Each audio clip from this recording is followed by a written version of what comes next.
अच्छा, कॉर्पोरेट दुनिया में ये 3 अक्षर तो जरूर देखे होंगे, SHE, HSE और EHS। ये इतने मिलते जुलते हैं कि कंफ्यूज होना तो बहुत आम बात है।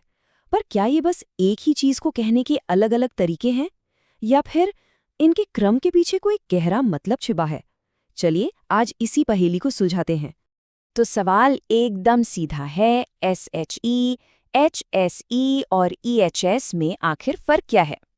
लगता तो है कि बस अक्षरों को यहाँ वहाँ कर दिया है ना? पर असल में ये क्रम किसी भी कंपनी की सोच और उसकी प्रायोरिटीज को समझने की एक चाबी है। सोचिए जरा, ये 3 छोटे से अक्षर किसी कंपनी की पूरी कहानी बता सकते हैं। शब्द वही हैं, सेफ्टी, हेल्थ और एनवायरनमेंट, लेकिन उनका ऑर्डर बहुत कुछ कहता है। और ये कोई एक्सीडेंट नहीं है, बल्कि इसके पीछे एक सोची समझी वजह होती है। तो फिर चलिए इस पहेली को सुलझाते हैं और इसके लिए एक एक करके इन सबको करीब से देखते हैं। तो सबसे पहले उठाते हैं SEH को। यहाँ S यानी सेफ्टी सबसे आगे है। देखते हैं इसका मतलब क्या है और ये कहाँ इस्तेमाल होता है। तो SHE का फुल फॉर्म है सेफ्टी, हेल्थ और एनवायरनमेंट। यहाँ सबसे पहले आता है सेफ्टी, और इसकी खास वजह है। ये क्रम आपको अक्सर मैन्युफैक्चरिंग और कंस्ट्रक्शन जैसी इंडस्ट्रीज में मिलेगा, जहाँ कर्मचारियों की फिजिकल सेफ्टी रोज की सबसे बड़ी चुनौती होती है। ठीक है, अब आते हैं अगले वाले पर, यानी HSE पर। यहाँ कहानी थोड़ी बदल जाती है क्योंकि अब H सबसे आगे है। HSE मतलब हेल्थ, सेफ्टी और एनवायरनमेंट।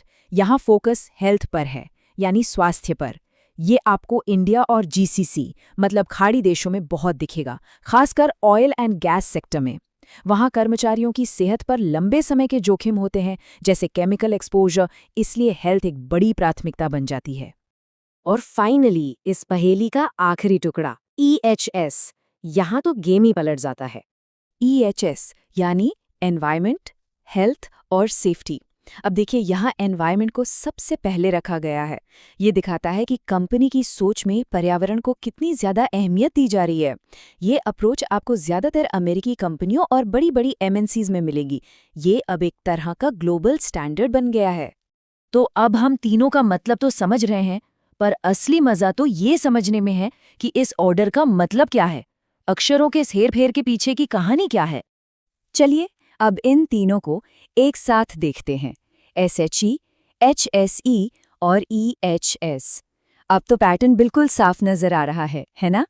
ये सिर्फ अल्फाबेट्स का खेल नहीं है, ये एक कंपनी की पूरी सोच को दिखाता है। तो देखिए, सीधा सा पैटर्न है। जो अक्षर सबसे पहले है वही कंपनी का मेन फोकस है। EHS, जहां E यानी एनवायरनमेंट पहले है, वो अमेरिका और MNCs का स्टैंडर्ड है। HSE जो हेल्थ पर जोर देता है, वो ऑयल एंड गैस इंडस्ट्री और भारत जैसे रीजन्स में ज्यादा चलता है। और SHE जहां सेफ्टी सबसे पहले है, वो कंस्ट्रक्शन जैसी जगहों पर इस्तेमाल होता है, जहां सीधी शारीरिक सुरक्षा सबसे बड़ी चिंता है। अच्छा, ये सब जान तो लिया, पर सवाल ये है कि इसका फायदा क्या है? एक प्रोफेशनल के लिए ये जानना क्यों जरूरी है? देखिए, बात यह है कि ये जो अक्षरों का क्रम है ना, ये कंपनी के कल्चर और उसकी प्राथमिकताओं का एक बहुत बड़ा सिग्नल है।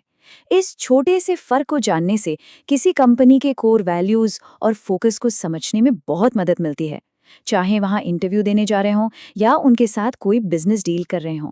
इसे ऐसे समझिए, इन एक्रोनिम्स को समझना कॉर्पोरेट दुनिया की एक बोली सीखने जैसा है। इससे किसी कंपनी के असली वैल्यूज को डिकोड करने में मदद मिलती है। मतलब ये छोटी सी डिटेल बहुत कुछ बता देती है। तो जाते जाते एक सवाल छोड़ जाते हैं भविष्य के लिए। जिस तरह से वर्कप्लेस की वैल्यूज बदल रही हैं, मेंटल हेल्थ, क्लाइमेट चेंज, इन सब को देखते हुए क्या लगता है, भविष्य में कौन सा अक्षर सबसे आगे होगा? क्या E हमेशा की तरह सबसे आगे रहेगा, या H और भी जरूरी हो जाएगा, या फिर S अपनी जगह बनाए रखेगा? इस पर सोचना वाकई दिलचस्प है।